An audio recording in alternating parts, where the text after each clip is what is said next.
Bom, foi o que nós tentamos fazer. De uma maneira pedante, se for ver lá nesse livro, mas foi o que se tentou fazer. E aí, repensar esses conceitos todos, não fazer o mimetismo e pensar que escravo é operário, porque escravo não é operário. Né? E nem pegar a consciência do escravo como se fosse do operário. Tem que problematizar essa questão.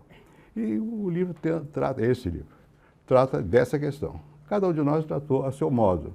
Na década posterior veio o Roberto e outros, e aí você for pegar o Machado de Assis e analisar como é que ele refletia a situação de classe na periferia, não sei o quê. Muito bem.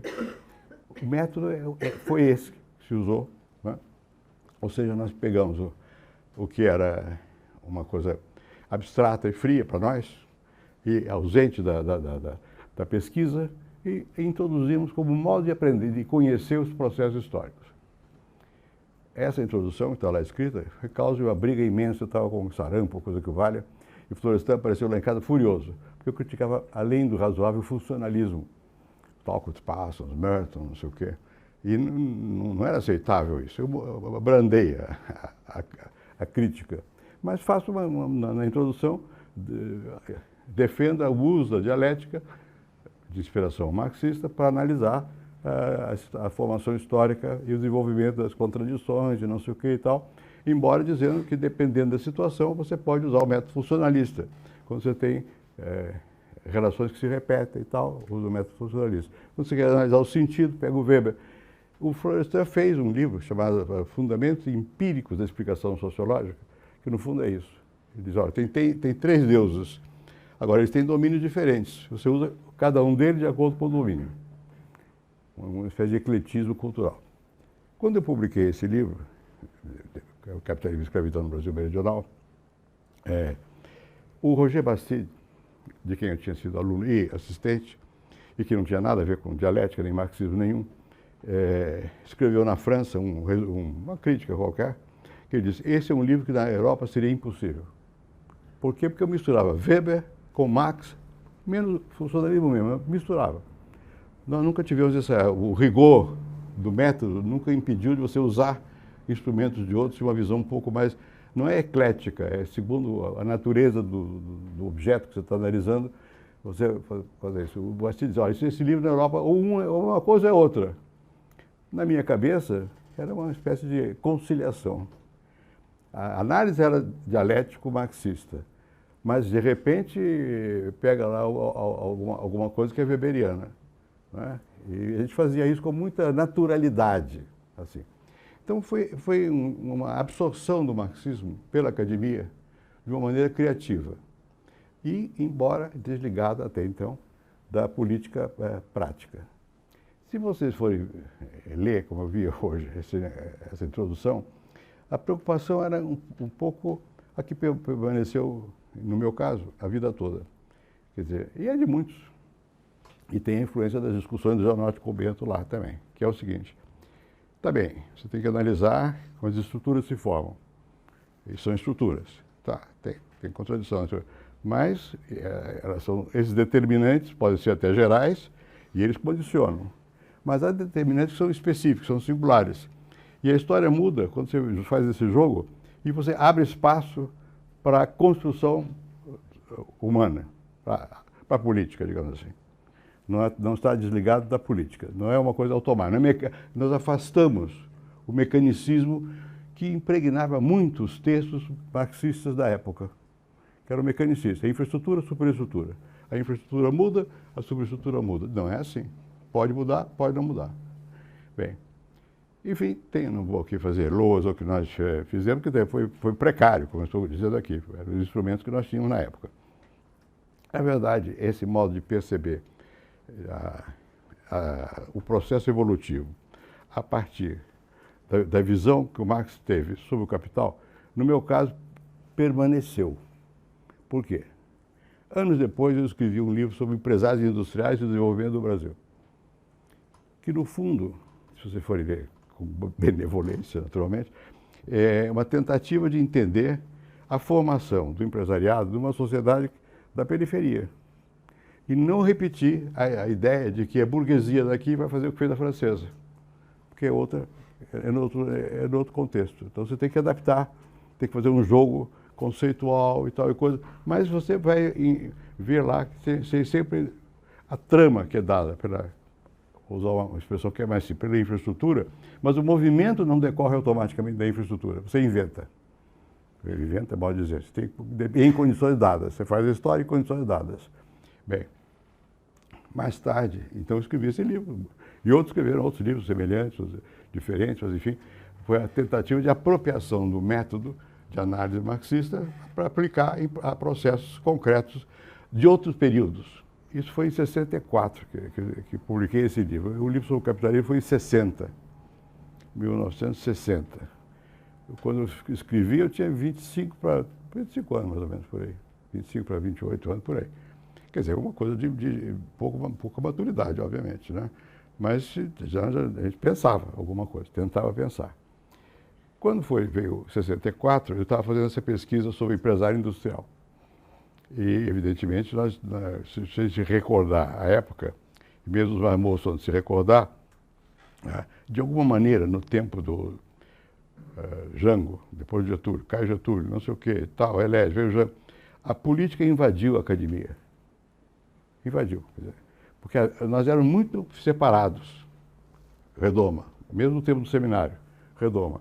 A partir dessa época não era mais assim. Já havia uma relação mais direta entre o que acontecia na vida e o que acontecia na universidade, e a coisa refletia a outra. Eu levei muito susto fazendo a pesquisa sobre o empresário. Por quê?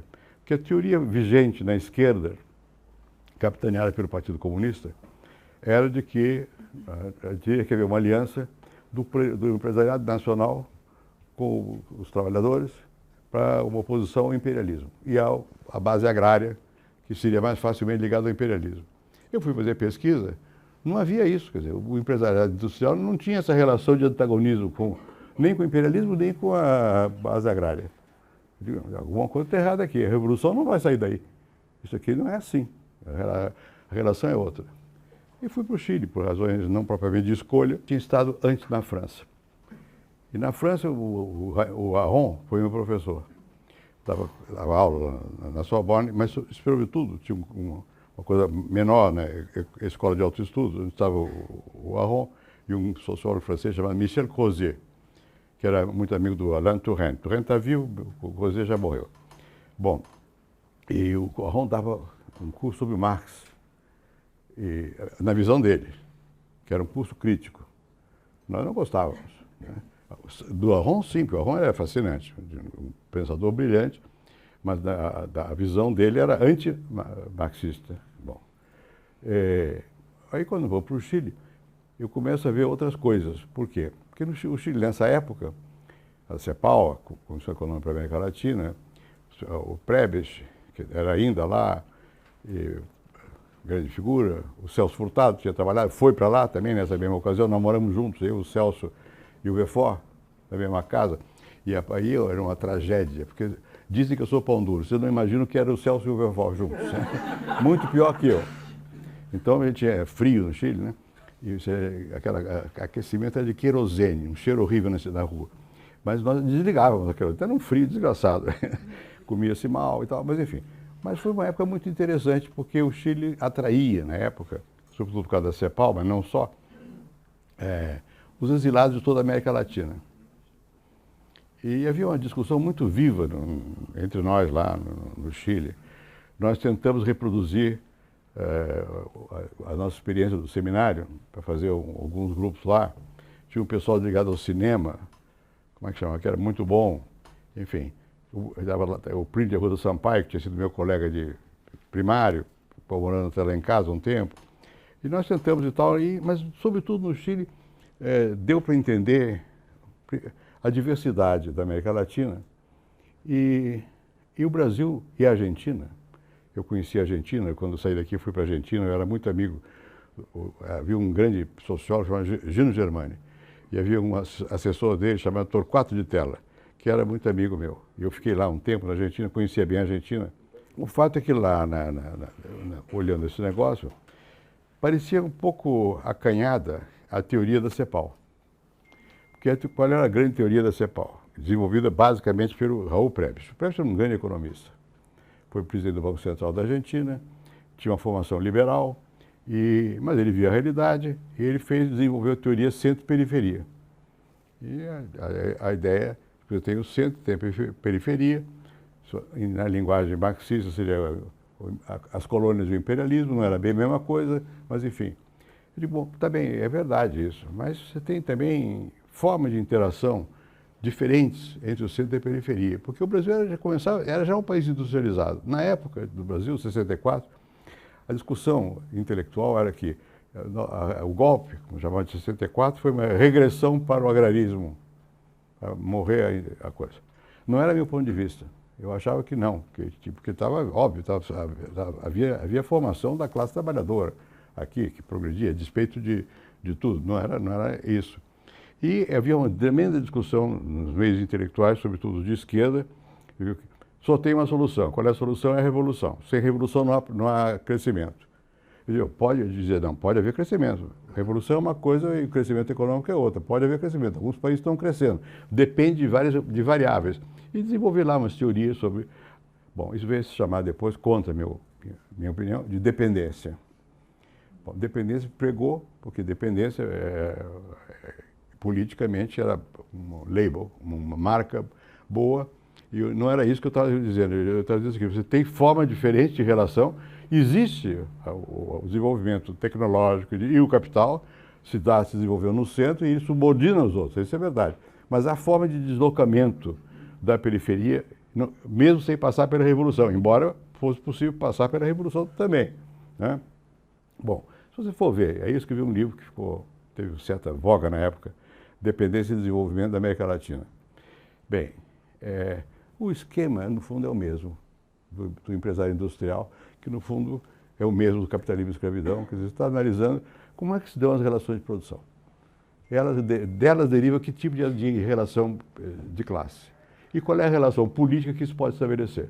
Numa economia tipo enclave, você tem uma indústria de mineração, pega a Bolívia, o Peru, tal. O capital vem de fora, ele circula rapidamente por ali e vai embora para fora, se realiza lá fora e não penetra no país. Quando você tem isso, a maior probabilidade é que você tenha uma revolta em algum momento que quebra aquela história para poder repartir melhor o bolo, não é? Mas isso não é assim, não era no Brasil nessa época, já tinha Juscelino, já tinha indústria automobilística, na Argentina também, os de tela fabricavam automóvel, não é? Então, é diferente a relação. É claro que você tem um liame que é de sujeição, mas não é a mesma sujeição. Se você for fazer o esquema teórico de como é que o capital funciona, no caso nosso, ele vem da agricultura, vai para a indústria, se forma aqui dentro, e daqui, mais tarde, vem de fora, se associa, mas tem irriga o circuito do capital, irriga a sociedade toda. Não é como no enclave, que você só era aquele pedacinho ali e realiza o capital lá fora. Aqui não, é o mercado interno que vai. Bom, então, escrevi esse negócio, mas a ideia era essa, muito bem. Ou seja, você tem que olhar, como fez o Marx, analisar a estrutura da formação econômica. Mas não é uma só, ela varia, porque ela é historicamente saturada. E você tem que reconstruir o conceito para você poder entender quais são as regras predominantes e qual é o jogo que está ali. No caso do Marx, ele tem a forte influência hegeliana, portanto, você tem a contradição. Você tem o positivo e o negativo e tem a superação, né? E desenvolveu uma teoria política que dava da Revolução. Muito bem. Houve, em algum momento, mas houve lá na Rússia, atrasada, não sei o quê, não no capitalismo mais desenvolvido. Aí começa a explicar por que não. Ele imaginou que havia o empobrecimento crescente da população, relativo. Para defender, você arranja um argumento e defende. Mas, se você for ler mesmo, a visão que era essa. Claro que não era automático. Se você for ler do Marx, o 18 Brumário, é uma joia. O Lévi-Strauss diz que toda vez que ele começava a escrever alguma coisa importante, ele lia de novo o 18 Brumário. E é uma joia de análise, analisa a estrutura de classe diretamente, faz o jogo político, ele não reduz o político simplesmente a uma afetação supraestrutural da relação de produção, é muito mais sofisticado do que isso. Se você for ver ao mesmo tempo o grande teórico da democracia na América, Tocqueville, que também viveu na mesma época, mesma revolução, ele também tem estudos sobre isso. É muito interessante você comparar os dois, etc. Bom, então o Marx não era um mecanicista como virou o marxismo dito vulgar, que em grande parte era o marxismo predominante nas análises e que, pelo menos da tentativa que se fez, foi de ver, olha, não é bem assim. Você tem que abrir espaço também para a cultura, para outros problemas, etc, etc. Dou um salto agora. Dou um salto e vamos para a França em 68. Eu era professor lá, da Universidade. Eu saí da CEPAL. Meu chefe da CEPAL era um espanhol muito bom, José Medina Echevarria, um grande sociólogo. E quando eu disse a ele que eu ia embora, ele disse: você está maluco? Aqui é uma grande estrutura burocrática, o mundo é corporativo, é burocrático, você está defendido aqui, não faça isso. E ele disse: eu sou espanhol, eu saí da Espanha, sei lá, há 30 anos, por 3 meses, estou há 30 anos, você está aqui no Brasil, vai durar muito, o que você vai fazer na França? Mas eu não aguentava a estrutura burocrática das Nações Unidas. Estava fazendo carreira, estava bem posicionado e tal, mas aquilo não é meu jeito. Então, eu fui para a França. Bom, quando cheguei na França, foi fim de 67, eu fui para Nanterre. Nanterre era um campus novo, criado pelo Touraine, pelo Lefebvre, Henri Lefebvre, Touraine, Crozier, e me convidaram para ter uma cátedra lá. Fui. Bem, e ali eu vi de perto, o Cohn-Bendit era meu aluno, eu dava teoria sociológica, num auditório enorme chamado, depois, Che Guevara. Naquele tempo que eu estava aula, não tinha ainda esse nome, mas era enorme. Uma língua que não é minha, então você tem que olhar para as pessoas. Ninguém fala sem olhar. Quem fala sem olhar é bobo, porque não sente o outro, não sente a reação.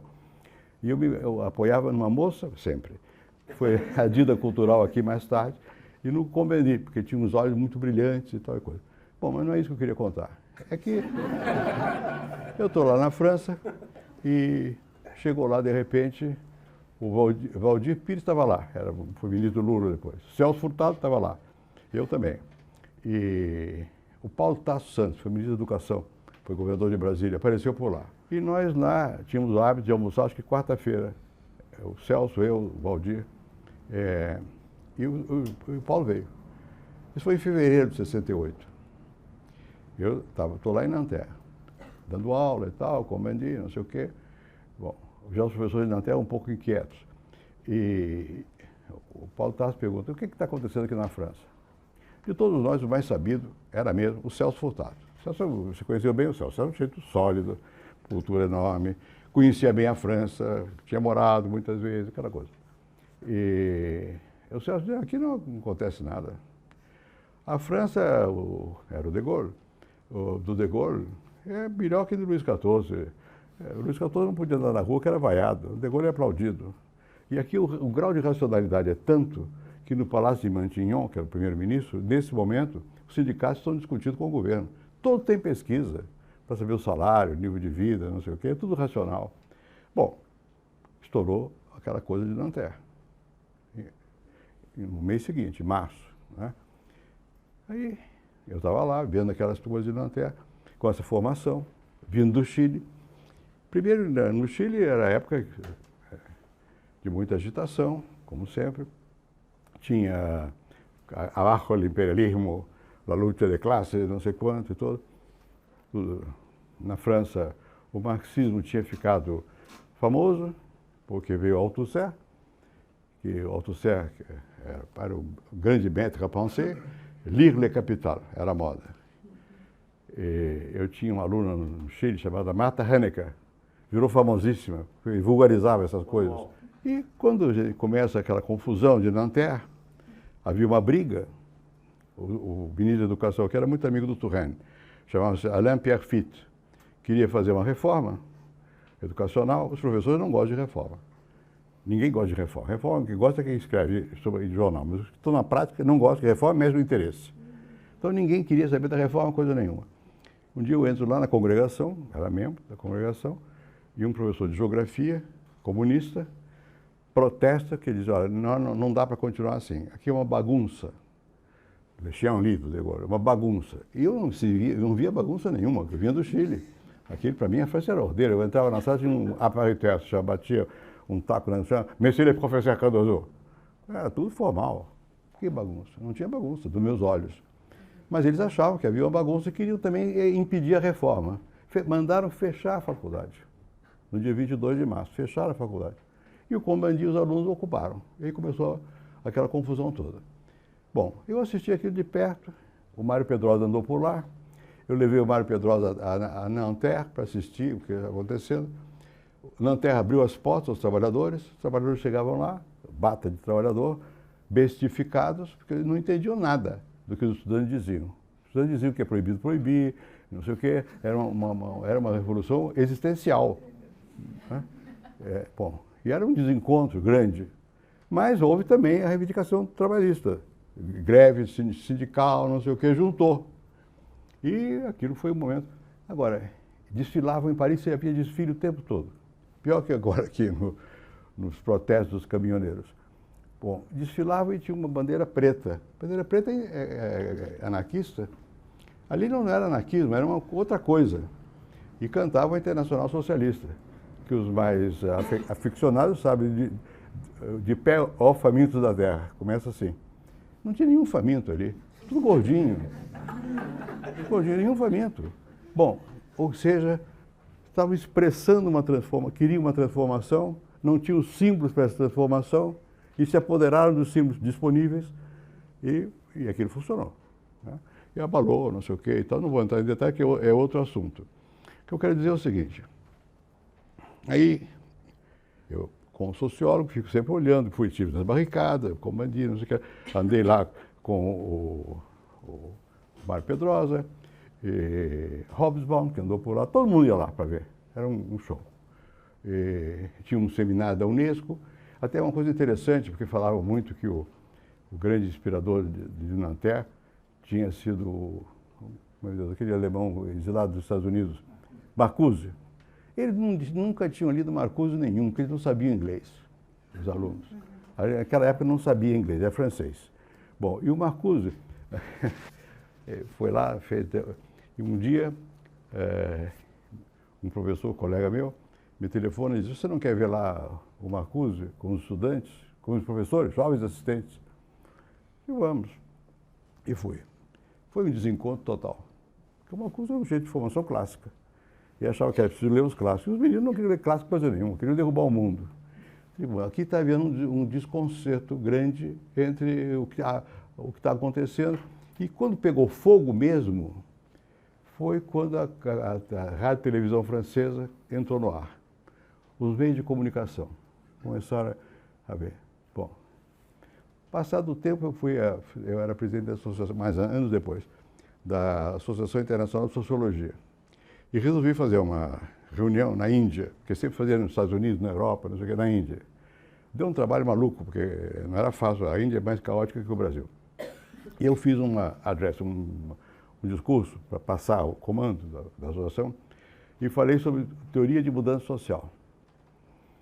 Bom, e eu tinha essa experiência francesa. Eu digo, olha aqui, nós fomos criados com a ideia de que a mudança se dá por um choque, o motor da história são as classes. É possível que seja, mas depende da situação. Na França houve uma mudança tremenda, onde os problemas não eram da infraestrutura, eram na cultura, não sei o quê, então depende, depois comunica, não sei o quê. Bom, isso é o que eu acho que a gente tem que tomar sempre em consideração. Tem que analisar o todo, qual é a estrutura. Vamos pegar a nossa situação no mundo. Globalização, o que é isso?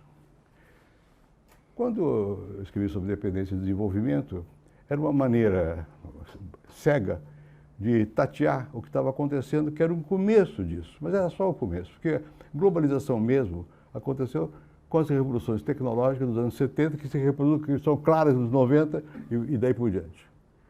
Que mudou, por causa da instrumental produtiva, as relações de produção são outras. E eu não sei, porque eu não sei mesmo, né? É preciso repensar como é que se põe a mais-valia nesse sistema, em que a criatividade não deriva somente, ou nem principalmente, da mais-valia, do trabalho, senão que da criação, da imaginação. Os grandes milionários do mundo hoje são os que inventaram coisas. Né? O que é isso? Como é que isso vai ser? O que significa isso em termos das relações sociais? Veja hoje aqui no Brasil, essa coisa dos caminhoneiros. Contagiou. Como eu vi contágio na França, e de vez em quando dá um contágio, é um curto-circuito, como eu digo sempre. Um fio desencapado dá um curto-circuito. Claro que você tem as outras relações, mais organizadas, mas o curto-circuito pode dar em qualquer nível. E não se sabe, no caso aqui, hoje, o governo está atônito. Negociar com quem? Não é o sindicato está vazio. Você vai direto. Agora você disse que eu era presidente do PSDB. E os partidos servem para alguma coisa? Será que hoje são eles que orientam o voto? Ou o comportamento? Enfim, nós estamos vivendo, você precisa pensar. Então, quando eu disse que o Marx, até hoje eu não retiro o que eu acho, que eu pensei, mas eu nunca deixei de achar que você tem que repensar sempre. Pega a globalização e compara com o imperialismo. É a mesma coisa? Não é. Não é. O imperialismo era um momento em que você precisava do Estado para garantir abastecimento de matéria-prima e mão de obra. A grande empresa hoje quer tudo menos o Estado, que da regra é ela.